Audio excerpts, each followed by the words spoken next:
राधा ने 20 पराठे बनाए, लेकिन सिर्फ 10 मिनट में सब खत्म हो गए। और जब उसने किचन में जाकर देखा, तो एक भी टुकड़ा नहीं बचा था। तब उसे समझ आया, ये ससुराल थोड़ा अलग है। शादी के बाद राधा पहली बार अपने ससुराल आई थी। उसके मन में बहुत सपने थे। नया घर, नए लोग, नई जिंदगी। घर साधारण था, लेकिन परिवार बड़ा था। सब हंसते थे, बातें करते थे, और राधा को लगा कि वे जल्द ही इस घर का हिस्सा बन जाएगी। पहले ही दिन उसने सोचा कि सबको खुश करना चाहिए। इसलिए उसने दिल लगाकर खाना बनाया।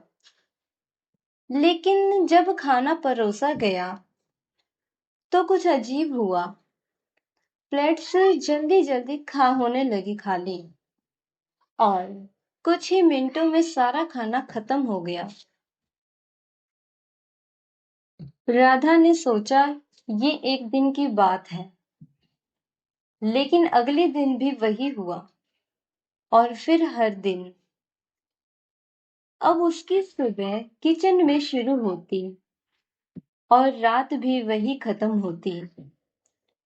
20 पराठे, ढेर सारा खाना, लेकिन फिर भी सब कम पड़ जाता।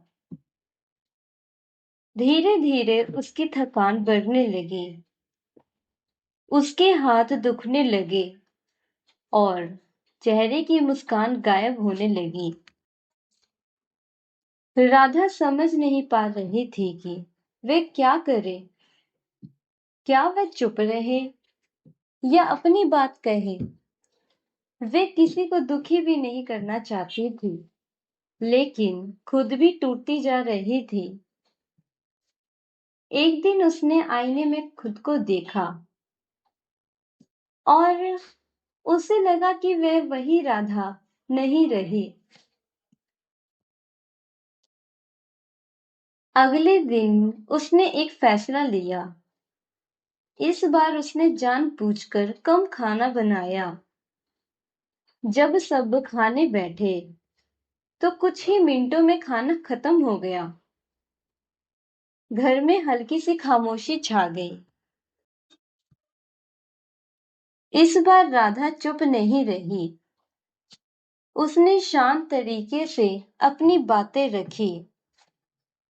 उसने बताया कि जरूरत से ज्यादा बनाना सही नहीं है, और अगर सब थोड़ा थोड़ा मदद करे, तो सब आसान हो सकता है। धीरे धीरे सबको उसकी बात समझ आने लगी। अब घर में काम बंटने लगा। खाना भी संतुलित बनने लगा। और वही घर जो राधा को अजीब लगता था, अब उसे अपना लगने लगा। क्योंकि उसने सही समय पर सही बात कहने की हिम्मत दिखाई।